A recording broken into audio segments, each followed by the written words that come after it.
You don't have to be a millennial to be socially savvy.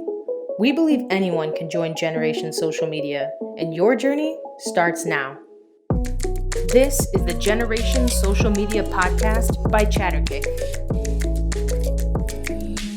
Well, today we have Taylor Grody on our podcast. I was on his about a year ago, maybe. Yeah, about a year ago. He has a podcast called The Sioux City Show. And Taylor, do you want to give people a quick introduction about yourself and just your business? Yeah, so I run a business called Honeywave Media, and what we do is content creation for small companies and I guess like public figures who want to increase the level of what they're doing on social media.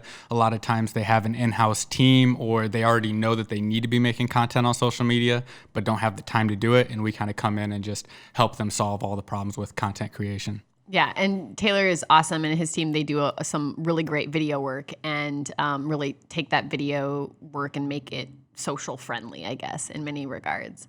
So today we're going to talk about, this is a question that I got at one of my speaking events, and I think, you started the business how many years ago now? 2 years ago. 2 years ago, and you have a team of? 1.5. Okay, so you're obviously doing a lot of different things in your business, especially Absolutely. when you start. And so the question was, how can I make an impact on social media with only a couple hours a day?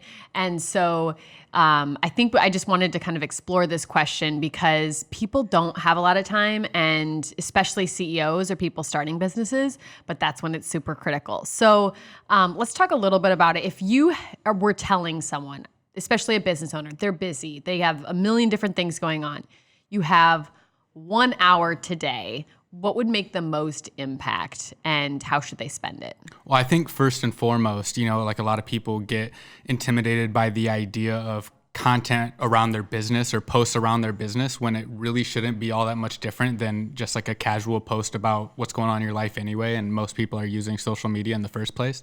So, just taking a quick photo on your cell phone and, like you've said before, like showing smiling faces and showing the culture of your company, or finding what's actually going on and not having to like stage an event or put a lot of thought into one big photo or one big video. I think that you'll find over time taking 15 minutes a day to take a photo and post that across platforms is going to give you more bang for your buck in terms of the time you're spending on social media.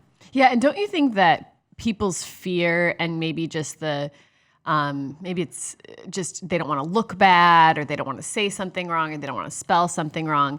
Like that barrier and hesitation is half the time, because it really doesn't take that long to take one picture and post it. Absolutely. It's when you're trying to do 35 different things to that picture. Right. Then we get a little bit more complicated. Absolutely. And I think that overthinking it is the biggest barrier that gets into everybody's way. And I think that, people really overthink what they're doing to the point where they kind of want everything to look like a polished TV commercial. And I think that that's like almost working against them if they get too polished, because people at this point are so attuned to what a commercial looks like or what an advertisement looks like, that when something is really polished and overthought, that it comes across as an advertisement or a commercial. And that's why people are on social media, is because they don't want to watch TV commercials, right? So they're really working against themselves if they go that direction.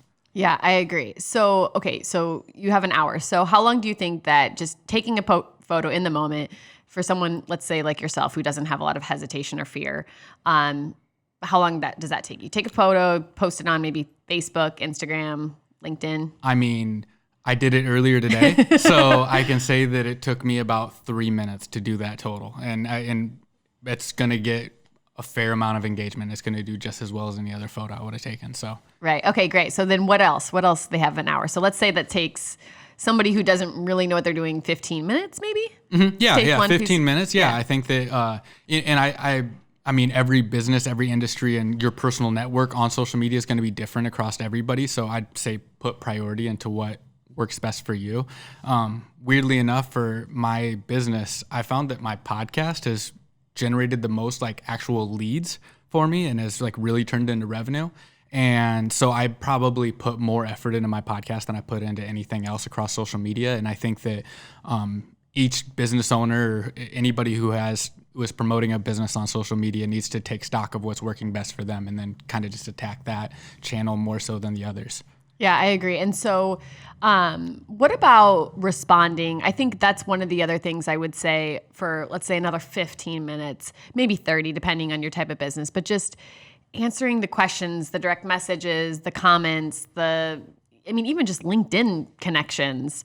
How often do you try to do that? And is that part of kind of a daily routine that you would recommend to people? Yeah, I think that this is, I guess kind of the theme is overthinking things here. And I think that this is the thing that really people overthink is that they'll be like, oh, I need to craft a response to this. I need to craft a perfect response. But I think that responding like you would to a friend is what works the best on any type of comment that you're getting on social media. And obviously you want to respond to the negative ones with a little bit lighter touch, but just the acknowledgement and the response does a lot for the person who posted the question or the comment. So just taking the time to take the 30 seconds to type something out quick, I think does everything that you needed to accomplish. Yeah, I was at I was moderating a panel not that long ago, and we had a couple of panelists. They were in the music industry, and this one gentleman had a huge following on Instagram specifically, and he was saying that he's literally now, he was the brand guy, he was the marketing, but he's the sales guy because he's constantly asking questions about guitars and about music instruments, and he's literally selling through Instagram direct messages. And I think that people forget that that's an option. People are asking these questions on the platforms, and sometimes a response will sell. Yeah, definitely. The easiest sell that you really ever have is to people that you have a casual connection with. Anybody in sales is oh, who are my friends and family who could benefit from this? Right.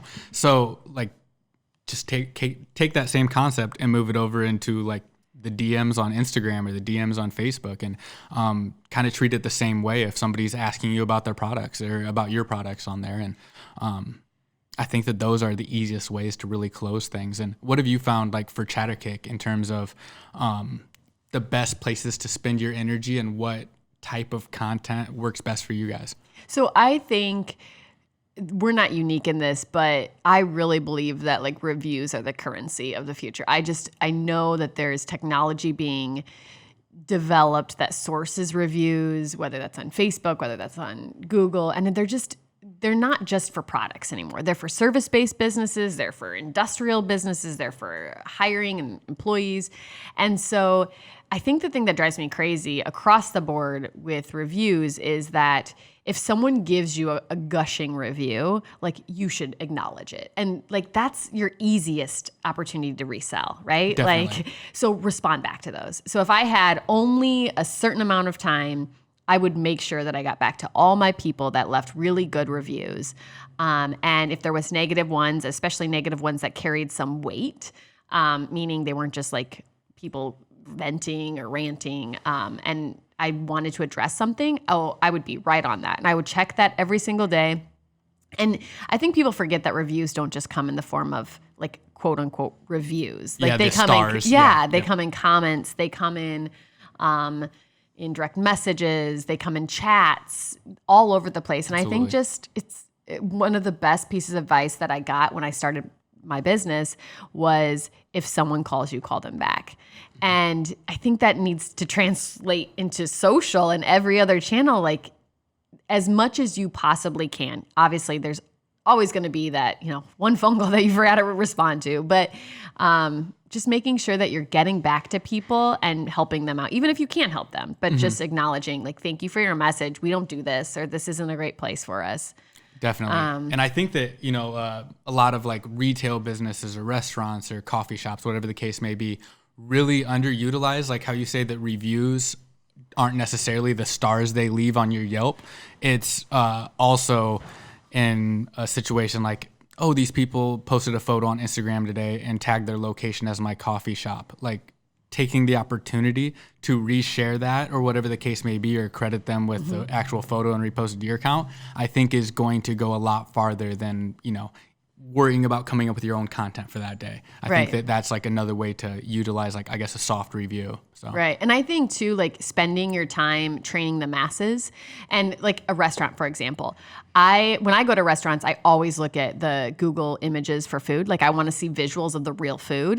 And Absolutely. So if I was a restaurant owner, I would be putting stuff at the tables to show people how to take good pictures, like giving them the apps to use. Like, here's a foodie app. You should try to take it and post it on our Google page. Like, just that little thing could change their sales trajectory. And it's just me printing out something, putting on a table, or talking to the guest about, hey, if you guys are taking pictures of your food, we'd love to see those on our Google page.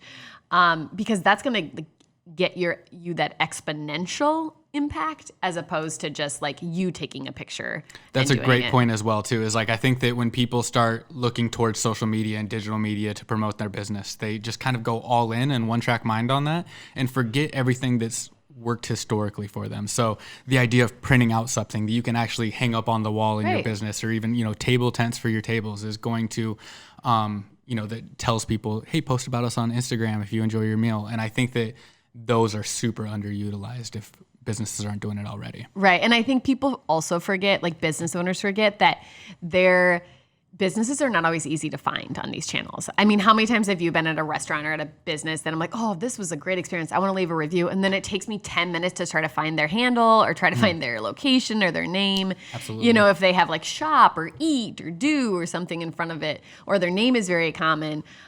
So if you just lay that out for people, it's probably going to help just that sourcing and searchability. Definitely, especially like Instagram, where the search can be a little funny sometimes. On this podcast, one of the things that we like to do is, our goal is really to break the barriers of what everybody thinks about social media.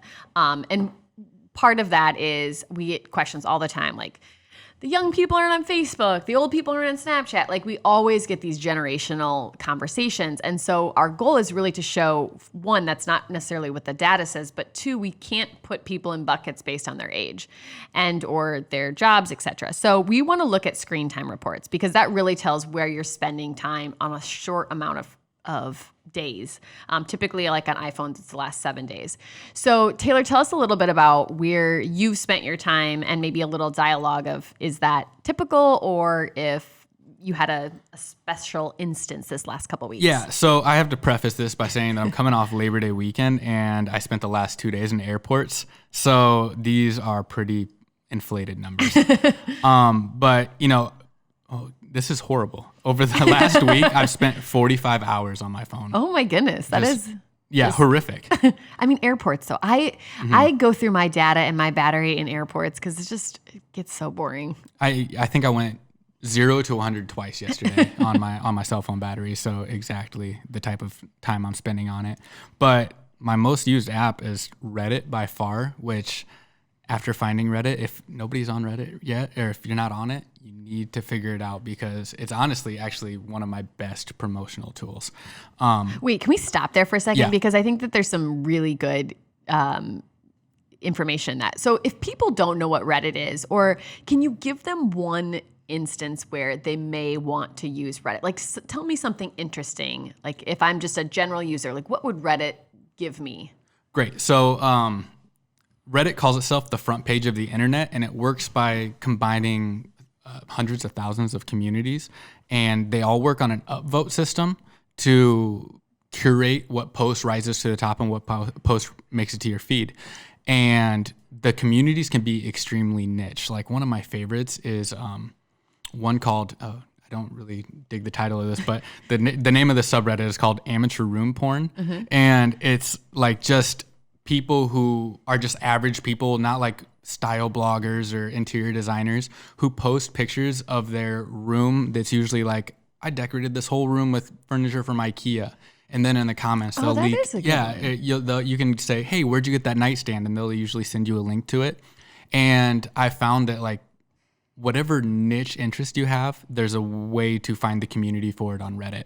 And yeah, so being active is a huge part. If you're going to try and promote anything on it, you want to have been active before you just went in there and dropped an ad right away. Exactly. So yeah, and like for me, the Sioux City subreddit is actually one of the best ways to reach a community. I think that there's 1,000 users in the Sioux City subreddit that are really engaged every time I post something in there. And, like the Sioux City show usually sees about 100 views come directly from one posting on the Sioux City subreddit. Yeah, I think it's just such a connected tribe around topics. One of my favorites is I love when, I can't remember what the specific subreddits are called, but when they have musicians or artists answer questions from people, like they're so authentic on that platform, way more so than any other ones. That specifically is called AMAs. Ask Me Anything. Yeah. But yeah, there's like subreddits called Listen to This, We Are the Music Makers, audio files, where each one has a little bit difference in what type of posts are accepted there, but each one of them can be like a wealth of information for anybody interested in that field. Yeah. Okay, cool. So Reddit, what's your other one? And then next is Safari, because I'm Wikipediaing things all the time. And then we go into Bloons Tower Defense 5 that I've been playing since high school. And then we get into the social media networks. Facebook, 2 hours and 52 minutes. Twitter, Instagram, all about an hour and a half. YouTube, right over an hour. So yeah, I'm not so ashamed after we get past that 15 hours spent on Reddit in the last week, but yeah. So, if businesses wanted to reach you, like you are a CEO, a business owner, a young professional, a guy, obviously, where would be the place where your attention is the stickiest? My attention is definitely the stickiest on Reddit. But after that, probably Instagram, maybe Twitter. I've kind of got my Twitter timeline to a point now where I don't really see any brand content, which is kind of the way I like it. And I think that, that's kind of a good point that most people try to see as little advertisements as possible. Yeah. So, so make your advertising suck less. Yeah, and make it suck less, but make it be like authentic, something that people want to see, and it's not an advertisement. Right. Yeah. All right. Well, thank you very much for sharing that with us, and we appreciate your time today. Thank you.